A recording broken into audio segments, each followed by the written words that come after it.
Good morning student, this is क्रांति sir. और आज के क्लास में हम लोग जिस कंसेप्ट को पढ़ने वाले हैं, जिस टॉपिक को पढ़ने वाले हैं, वो है इलेक्ट्रिक पोटेंशियल, विद्युत विभव। पिछले दो क्लासों में हम लोगों ने स्टडी किया इलेक्ट्रिक पोटेंशियल एनर्जी, और उसके बाद हमने स्टडी किया electric potential energy due to system of charge. यदि आपके पास दो से अधिक चार्ज के सिस्टम है तो इस सिस्टम की इलेक्ट्रिक पोटेंशियल एनर्जी क्या होगी। और आज के क्लास में हम लोग स्टडी करने वाले हैं इलेक्ट्रिक पोटेंशियल, विद्युत विभव। और इलेक्ट्रिक पोटेंशियल एनर्जी और इलेक्ट्रिक पोटेंशियल, इन दोनों में क्या अंतर है, अगर हम इसको समझ लेते हैं और इसका इलेक्ट्रिक पोटेंशियल क्यों जरूरी है और वो किस चीज की प्रॉपर्टी से संबंधित है, अगर हम ये समझ लेते हैं तो हमारा काम आसान हो जाएगा और हम इस कंसेप्ट को अच्छी तरह समझ लेंगे। तो विद्यार्थी, थोड़ा सा हम गौर करते हैं। अगर आपके पास कोई सोर्स चार्ज है, अभी हम इसको केवल एक्सप्लेन कर रहे हैं, हम आपके दिमाग में एक आइडिया बनाना है कि इलेक्ट्रिक पोटेंशियल का क्या मतलब होता है। तो विद्यार्थी, यहां पर एक सोर्स चार्ज हमने लिया है, सोर्स चार्ज। अब देखिए विद्यार्थी, सोर्स चार्ज के चारों तरफ इलेक्ट्रिक फील्ड लाइंस होते हैं। ओके, यहां पर मैंने इलेक्ट्रिक फील्ड लाइंस खींच दिया है। अब इस सोर्स चार्ज के इलेक्ट्रिक फील्ड में यदि हम कोई टेस्ट चार्ज रखते थे स्मॉल को, तो इस टेस्ट चार्ज पर क्या लगता है? इस टेस्ट चार्ज पर एक इलेक्ट्रिक फोर्स लगता था F। ओके, और इस इलेक्ट्रिक फोर्स का जो मान होता था वो कांस्टेंट के कैपिटल Q स्मॉल q, और ये जो डिस्टेंस होता था इसका स्क्वायर होता था, capital Q capital Q small q बटा R स्क्वायर। विद्यार्थी, ये जो फोर्स होता था इलेक्ट्रिक फोर्स, ये तभी अप्लाई हो सकता है जब सिस्टम में दो चार्ज हो, एक सोर्स और दूसरा टेस्ट। लेकिन अगर यह टेस्ट चार्ज नहीं हो, यह टेस्ट चार्ज हो ही नहीं, तो क्या इस सिस्टम के अंदर कुछ भी नहीं बचा? अगर ये स्मॉल q सोर्स चार्ज नहीं हो तो सिस्टम के अंदर कुछ भी नहीं बचा? ऐसा नहीं है, क्योंकि हर एक चार्ज की अपनी एक इंडिविजुअल प्रॉपर्टी होती है, और इस प्रॉपर्टी को हम लोग कहते हैं उसकी इलेक्ट्रिक फील्ड। वह इस बात पर डिपेंड नहीं करती है कि उसके नजदीक कोई टेस्ट चार्ज रखा है या नहीं रखा है, उसकी वो अपनी स्वतंत्र प्रकृति होती है, स्वतंत्र उसका एक गुण होता है। तो कैपिटल Q अगर चार्ज यहां पर रखा गया है तो इसके चारों तरफ एक ऐसी राशि जिसे हम इलेक्ट्रिक फील्ड कहते हैं, जिसे हम डिफाइन कर सकते हैं, जो केवल और केवल सोर्स चार्ज की प्रॉपर्टी को दर्शाएगा। वो सोर्स चार्ज के मान पर डिपेंड करेगा, उसको इस बात से कोई मतलब नहीं है कि आसपास कोई टेस्ट चार्ज रखा है या नहीं रखा है। और ये इलेक्ट्रिक फील्ड का जो मान होता है वो होता है electric force on test charge बटा टेस्ट चार्ज। और अगर आप इसको निकालते हैं तो इसको आप ऐसे भी कह सकते हैं यूनिट चार्ज पर लगने वाला फोर्स, और ये होता था आपको कैपिटल Q स्मॉल q बटा R स्क्वायर और इंटू 1/Q। तो देखिए टेस्ट चार्ज कैंसिल हो जाता था और आपको मिलता था कैपिटल Q बटा R स्क्वायर। इलेक्ट्रिक फील्ड जो है वो केवल और केवल सोर्स चार्ज की प्रकृति पर निर्भर कर रहा है। ओके, अब हमने देखा इलेक्ट्रिक पोटेंशियल। यदि इलेक्ट्रिक पोटेंशियल एनर्जी निकालनी है तो इसके लिए हमको किसकी जरूरत पड़ती थी? सोर्स चार्ज की जरूरत पड़ती थी। आपके पास एक सोर्स चार्ज है और एक टेस्ट चार्ज है, इन दोनों से मिलने वाला जो सिस्टम होगा वह सिस्टम आपको इस सिस्टम में जो संचित जो ऊर्जा होगी या इस सिस्टम को बनाने के लिए जो वर्क करना पड़ा होगा वह इसकी इलेक्ट्रिक पोटेंशियल एनर्जी बताएगा। और इसका जो मान होता था वो होता था इलेक्ट्रिक पोटेंशियल एनर्जी बराबर कांस्टेंट के कैपिटल Q स्मॉल q और बीच का डिस्टेंस R। क्या अगर सोर्स चार्ज टेस्ट चार्ज यहां नहीं हो तो क्या इस सोर्स चार्ज का कोई ऐसा गुण बचेगा जो उसके एनर्जी को व्यक्त करे, या फिर इस सोर्स चार्ज के चारों तरफ जो ऊर्जा का घनत्व है, जो ऊर्जा का फैलाव है, जो उसके इलेक्ट्रिक फील्ड के रूप में संचित होगा, क्या वो ऊर्जा का घनत्व का मान हम तभी निकाल सकते हैं, या ऊर्जा का मान उसके चारों तरफ निकाय में हम तभी निकाल सकते हैं जब इस यहाँ टेस्ट चार्ज रखे? या फिर कोई ऐसा भी तरीका है जिसमें हमको टेस्ट चार्ज की जरूरत ही नहीं पड़े और ये कैपिटल Q जो सोर्स चार्ज है वो अपने चारों तरफ एक ऊर्जा घनत्व रखे जो टेस्ट चार्ज के होने या न होने से उस पर कोई प्रभाव नहीं पड़े, होने या न होने से वो स्वतंत्र हो। तो अगर आप इस कैपिटल U अर्थात इलेक्ट्रिक पोटेंशियल एनर्जी में यदि आप टेस्ट चार्ज या U से डिवाइड करते हैं, टेस्ट चार्ज से डिवाइड करने का मतलब है कि यूनिट चार्ज यहां ले लेंगे, टेस्ट चार्ज की जगह पर यूनिट चार्ज लेंगे, डिवाइड करते हैं तो हमें यहां पर देखिए small Q test charge cut जाता है और एक ऐसी राशि मिलती है जो केवल सोर्स चार्ज के चारों तरफ ऊर्जा को व्यक्त करती है और इसका मान टेस्ट चार्ज के होने या न होने पर निर्भर नहीं करता है।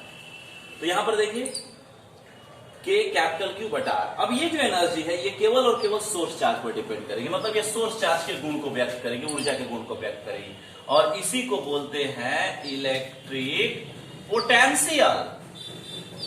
क्या बोलेंगे? Electric potential. तो इलेक्ट्रिक पोटेंशियल की परिभाषा क्या हो जाएगी? तो इलेक्ट्रिक पोटेंशियल, कोई आपसे पूछे कि इलेक्ट्रिक पोटेंशियल क्या है, उसको अगर आपको समझाना हो, एज अ टीचर समझाना हो या फिर उसको एक्सप्लेन करना हो तो कहेंगे कि कोई भी जो चार्ज होता है इस यूनिवर्स में उसके चारों तरफ ऊर्जा का एक घनत्व होता है और यह जो ऊर्जा का जो मान होता है उसके चारों तरफ जो ऊर्जा डिस्ट्रीब्यूट होती है वो केवल और केवल उस चार्ज के गुण पर ही निर्भर करती है। उसके आसपास के निकाय में, उसके आसपास के क्षेत्र में, स्पेस में कुछ कोई भी अदर चार्ज रखा हुआ है उससे उसको कोई मतलब नहीं है। और उस ऊर्जा घनत्व या उस ऊर्जा का जो मान होता है जो केवल और केवल सोर्स चार्ज पर डिपेंड करती है वह इलेक्ट्रिक पोटेंशियल कही जाती है उस सोर्स चार्ज के लिए, उस चार्ज के लिए।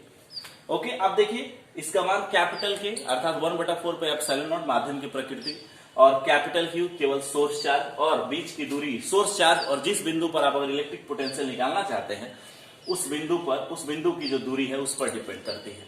ओके, तो इस प्रकार से हमारी एक परिभाषा बनती है और वो परिभाषा क्या है? इलेक्ट्रिक पोटेंशियल की परिभाषा है कि इकाई चार्ज, इकाई आवेश की इलेक्ट्रिक पोटेंशियल एनर्जी, इकाई आवेश की, क्योंकि अगर आप यहां पर स्मॉल q बराबर 1 लेते हैं तो आपको पोटेंशियल एनर्जी जो मिलेगा वहां यहां 1 रखने पर आपको क्या मिलेगा? वो स्वतंत्र हो जाएगा खुद q से। तो इकाई आवेश की electric potential energy electric potential कही जाती है, विद्युत विभव कही जाती है।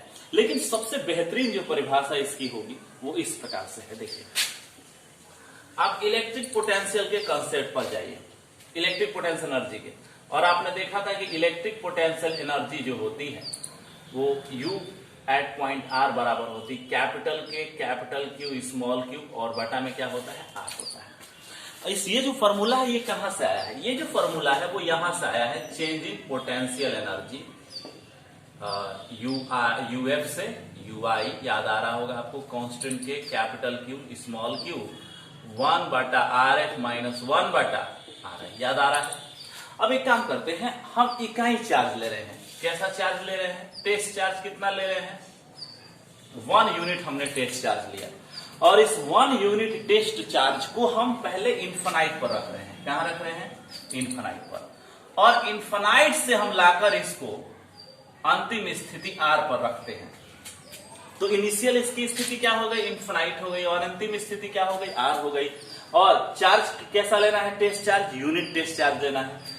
तो जितना इसकी पोटेंशियल एनर्जी में परिवर्तन होगा, इसकी पोटेंशियल एनर्जी में जितना परिवर्तन होगा वही इस बिंदु पर इलेक्ट्रिक पोटेंशियल का मान बताएगा। तो इलेक्ट्रिक पोटेंशियल एनर्जी जो चेंज होती है वो क्या कही जाती है? वर्क डन कही जाती है। और ये वर्क डन किसके लिए होगा? यूनिट चार्ज के लिए, जब इसको कहां से कहां ला रहे हैं? इन्फिनाइट से किसी बिंदु R तक ला रहे हैं। तो हमें एक नई परिभाषा इसकी मिल रही है। क्या परिभाषा होगी? कि इकाई आवेश को अनंत से किसी बिंदु तक लाने में, इकाई आवेश को अनंत से किसी बिंदु तक लाने में विद्युत बल के विरुद्ध किया गया जो कार्य होता है वो कहा जाता है उस बिंदु पर इलेक्ट्रिक पोटेंशियल। ओके, दो परिभाषा हो गई। पहली परिभाषा क्या है? किसी बिंदु पर स्थित इकाई आवेश की स्थितिज ऊर्जा, किसी बिंदु पर इकाई आवेश की स्थितिज ऊर्जा इलेक्ट्रिक पोटेंशियल कही जाती है। या दूसरी परिभाषा हो गई कि किसी आवेश को या किसी इकाई आवेश को अनंत से किसी बिंदु तक लाने में इलेक्ट्रिक फील्ड के विरुद्ध किया गया जो कार्य होता है उसको हम इलेक्ट्रिक पोटेंशियल कहते हैं उस पॉइंट पर, मतलब ये पॉइंट का फंक्शन होता है। ओके, तो इस प्रकार से हमारे पास दो परिभाषाएं हुई। इन दोनों परिभाषाओं को हम सबसे पहले क्या करेंगे? राइट करेंगे। और इलेक्ट्रिक पोटेंशियल इलेक्ट्रिक फील्ड की तरह टेस्ट चार्ज की प्रकृति पर निर्भर नहीं करती है, उसके होने या न होने पर डिपेंड नहीं करती है। तो इसकी दो परिभाषा होंगी। सबसे पहली वाली परिभाषा कि किसी बिंदु पर इकाई आवेश, किसी बिंदु पर इकाई आवेश की स्थितिज ऊर्जा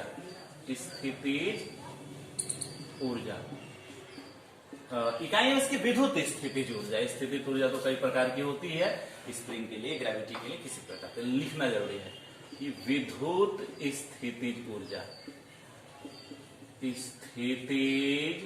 ऊर्जा उस बिंदु पर क्या बताएगी? विद्युत विभव का मान बताती है, या विद्युत विभव का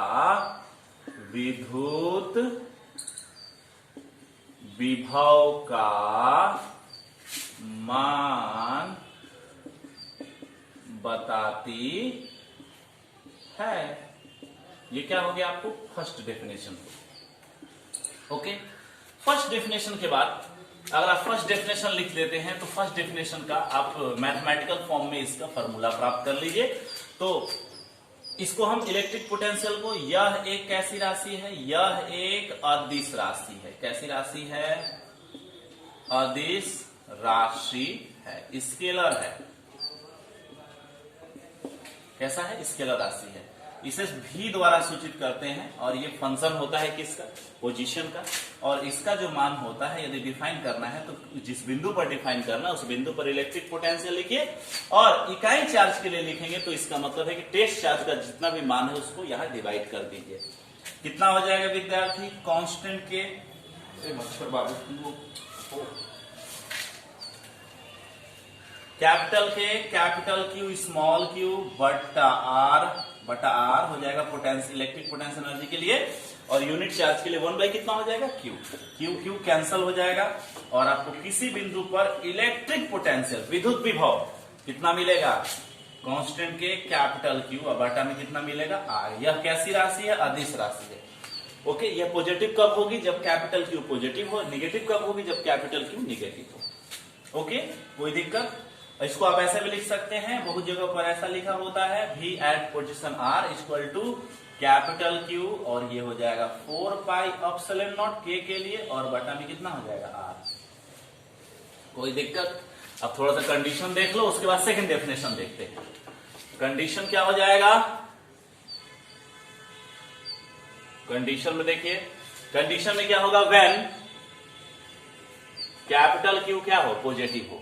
अगर सोर्स चार्ज कैसा हो? पॉजिटिव हो। सोर्स चार्ज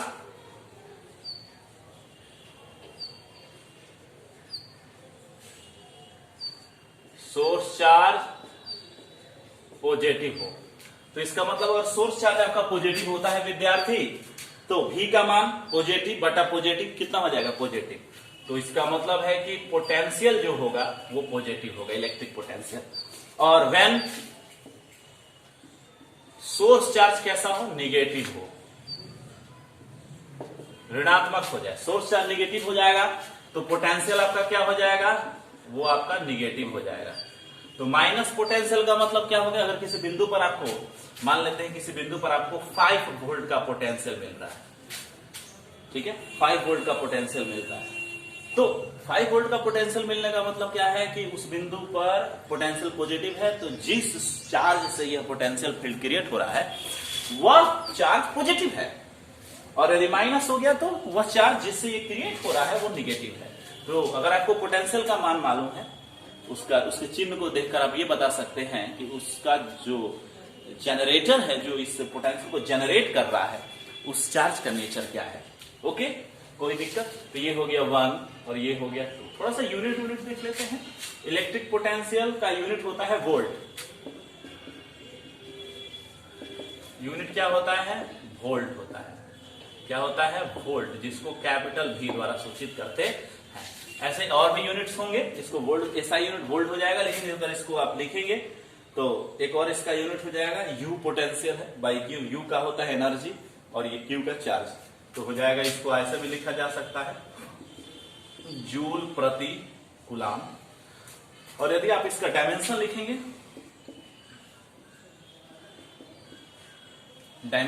तो जूल क्या है? एनर्जी है, तो एनर्जी का लिखिए ml² T इनवर्स 2। और कूलाम का क्या लिखेंगे? ये कूलाम आवेश है, और आवेश बराबर होता है करंट और into time, I into T हो जाएगा।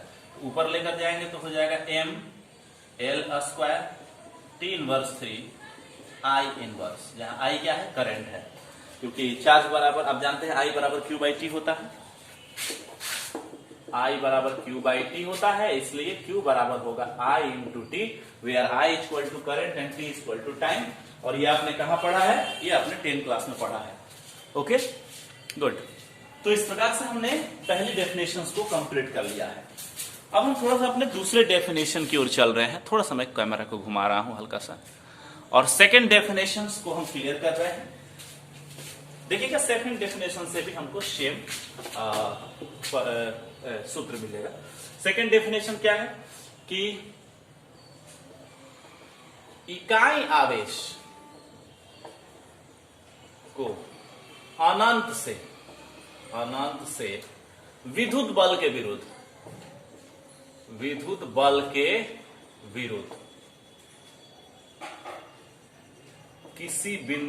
किसी बिंदु तक लाने में किया गया कार्य क्या कहा जाएगा? उस बिंदु पर विद्युत विभव कहा जाएगा। उस बिंदु पर विद्युत विभव का मान कहा जाएगा। ओके, तो ये आपका सेकंड डेफिनेशन होगा। इसमें क्या है? अनंत से किसी आवेश को लाना है, इकाई आवेश को अनंत से विद्युत बल के विरुद्ध किसी बिंदु तक लाने में किया गया जो कार्य होगा, उस बिंदु पर विद्युत विभव माना जाएगा, या उस बिंदु पर विद्युत विभव का मान बताएगा,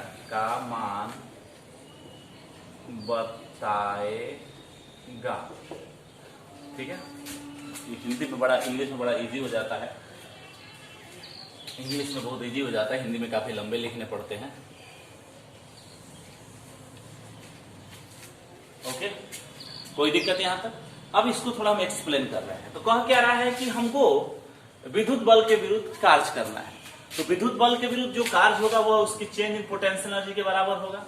तो W अगेंस्ट इलेक्ट्रिक फील्ड, जिसको हम कहेंगे W एक्सटर्नल, क्योंकि इलेक्ट्रिक फील्ड के विरुद्ध अगर हमको किसी चार्ज को लाना है तो हमको उसको एक्सटर्नल फोर्स लगाना होगा। तो W एक्सटर्नल बराबर हो जाएगा कैपिटल Q स्मॉल q और बटा 1/RF माइनस 1/RI। देखिएगा, ध्यान दीजिएगा कैसे ये वही आएगा। विद्यार्थी, कंडीशन थोड़ा सा इनिशियल कंडीशन क्या होगा? RI शुरू में चार्ज कहां है? इन्फिनाइट पर। RF को अंत में उसको कहां लाना है? पोजीशन R पर लाना है। तो RF इन्फिनाइट पर है और RI इन्फिनाइट पर है, और RF हमको कहां लाना है? R पर लाना है। ओके, तो ये इन्फिनाइट पर, तो इन्फिनाइट को कोई डिफाइन नहीं कर सकते, इसलिए ऐसे बराबर का चिन्ह नहीं लिखकर हम टेंस का चिन्ह लिखते हैं, और R को तो हम डिफाइन कर सकते हैं। और टेस्ट चार्ज जिसको लाना है वो कितना होना चाहिए? 1 यूनिट होना चाहिए, मतलब 1 कूलाम हो। तो अगर आप इसमें ये पुट करते हैं, ये वैल्यू पुट करते हैं इसमें, तो W एक्सटर्नल जो होगा, जो किया गया कार्य होगा, किया गया कार्य, यही क्या बताएगा? विद्युत विभव बताएगा। विद्युत विभव क्या बताएगा? विद्युत विभव बताएगा। तो इसका मतलब है कि W एक्सटर्नल, जब यहां पर हम इन्फिनाइट से R पोजीशन में लाते हैं यूनिट चार्ज को, तो W एक्सटर्नल जो हमने वर्क किया है वह क्या हो जाएगा? उस बिंदु पर इलेक्ट्रिक पोटेंशियल VR हो जाएगा। ओके, तो चलिए, अब हमने यहां तक कर दिया। अब हमारा फॉर्मूला जो है वो एकदम लास्टली प्रूफ होने वाला है दूसरे मेथड से। Okay, good. तो हाँ, यहां पर क्या हो जाएगा विद्यार्थी? तो चलिए मान रख देते हैं। गुड। तो W एक्सटर्नल की जगह पर हो जाएगा electric potential at position R, capital K जस का तस, कैपिटल Q जस का तस, और ये हो जाएगा स्मॉल q 1, और यहां हो जाएगा 1/RF की जगह पर R, और ये 1/RI की जगह पर इन्फिनाइट। 1/इन्फिनाइट कितना होगा? 0 हो जाएगा। यह जो टर्म हो जाएगा वो 0 हो जाएगा, क्योंकि 1/इनफिनाइट 1 में अगर अनंत से भाग देते, बहुत बड़ी संख्या से भाग देते, तो वो नगण्य हो जाएगी। तो कितना हो जाएगा, पोटेंशियल एट पोजीशन आर बराबर कांस्टेंट के कैपिटल क्यू, ये 0 हो जाएगा, ये 1 तो 1 मल्टीप्लाई होगा, 10 का 10 वही रहेगा, और बटा में कितना हो जाएगा आर।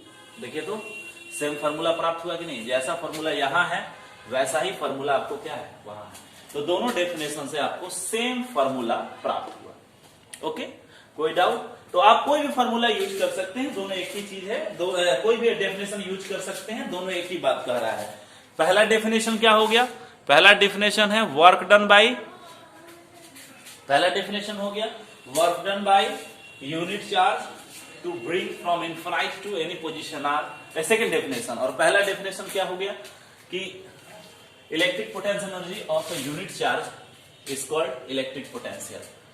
तो दोनों सेम ही है, ऐसा नहीं है कि दोनों अलग अलग है, लेकिन हमने दोनों को डिफाइन कर दिया है। और नेचर क्या होगा पोटेंशियल का, इलेक्ट्रिक पोटेंशियल का, यदि ये केवल सोर्स चार्ज पर डिपेंड करेगा। ठीक है, अब यहां पर देखिए थोड़ा सा गौर करेंगे कि अगर इसका ग्राफ आप प्लॉट करना चाहते हैं तो वही सिंपल, जैसे आप इलेक्ट्रिक पोटेंशियल का ग्राफ था वैसे इलेक्ट्रिक पोटेंशियल एनर्जी ग्राफ था, वैसे इलेक्ट्रिक पोटेंशियल का होगा। भी प्रोपोर्शनल टू 1 बाई क्या है आर है, तो वही आपका रेक्टेंगुलर हाइपरबोलिक ग्राफ होगा इसका आर, और ये भी का। कोई खास नहीं, ग्राफ के लिए कोई ज्यादा चिंता नहीं करनी है। ठीक है, आप वो समझते हैं। हाँ, ये प्रोपोर्शनलिटी का जो चिन्ह है, प्रोपोर्शनलिटी का जो रिलेशन है उसको आप याद रखिएगा, 1 बाई आर, इसको ये इंपॉर्टेंट है, रिमेम्बर रखिएगा। ऑब्जेक्टिव में ये पूछा जाता है, किसी एग्जाम में पूछा जाता है, और हम जो टेस्ट लेंगे उसमें भी पूछेंगे। Okay, any question? तो इस प्रकार से हमने इस टॉपिक को क्या कर लिया है, कंप्लीट कर लिया है। ठीक है, अब जब हम इस टॉपिक को इलेक्ट्रिक पोटेंशियल को समझ लेते हैं तो हम अपने फॉर्मूले को इस जगह राइट करेंगे, जो हमारा फॉर्मूला एक फॉर्मूला आया हुआ है, और हम पॉइंट चार्ज के कारण इलेक्ट्रिक पोटेंशियल कैलकुलेट करेंगे कि अब हमारे पास अगर कोई पॉइंट चार्ज है तो इलेक्ट्रिक पोटेंशियल क्या होगा। रियल में ये पॉइंट चार्ज के लिए ही है, क्योंकि हमने पॉइंट चार्ज के लिए ही इलेक्ट्रिक पोटेंशियल एनर्जी डिफाइन की थी। उसके चारों, उसके पॉइंट सोर्स जो था वो पॉइंट चार्ज की तरह था। तो इस प्रकार से हमने इलेक्ट्रिक पोटेंशियल के कॉन्सेप्ट्स को क्लियर कर दिया है। ओके, कोई दिक्कत?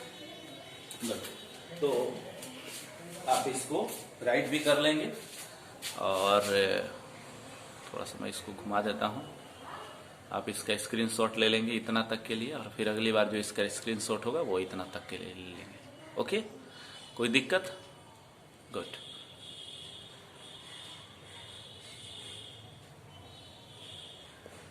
तो हम थोड़ा सा आगे बढ़ रहे हैं और हम डिफाइन करेंगे electric potential due two point charge, या किसी स्रोत बिंदु आवेश के निकट विद्युत विभव, जो कि वही है, उसको मैंने डिफाइन भी किया है। तो वही इन्फिनाइट से आपको लेकर आना है, विशेष करने की जरूरत नहीं, पॉइंट चार्ज के लिए तो हो ही गया है। ठीक है, यही पॉइंट चार्ज के लिए है। ठीक है, अगर आपके पास कोई पॉइंट चार्ज है तो उसके लिए इलेक्ट्रिक पोटेंशियल का यही मान होगा, कैपिटल क्यू बटा आर। ओके, तो आज के क्लास हम यहीं तक रख रहे हैं, और नेक्स्ट क्लास में हम लोग सिस्टम ऑफ चार्ज की इलेक्ट्रिक पोटेंशियल का मान निकालेंगे। यदि हमारे पास बहुत सारे निकाय में उपस्थित चार्ज हैं तो उसकी इलेक्ट्रिक पोटेंशियल का मान हम कैसे निकालेंगे, और मतलब उसको बनाने में कितने इलेक्ट्रिक पोटेंशियल खर्च होता है उसके बारे में बताएंगे। ठीक है, तो उस पर काफी सारे न्यूमेरिकल भी हैं, तो आज आपको कोई खास न्यूमेरिकल नहीं मिलेंगे। पिछले जो क्लास में हम लोग आपको न्यूमेरिकल दिए थे, आप लोगों ने शायद उसको नहीं बनाया है, आप उसको बना लेंगे, और नहीं बनता है तो आप बताएंगे कमेंट में कि नहीं बना है। ठीक है, ओके, फिर मिलते हैं नेक्स्ट क्लास में।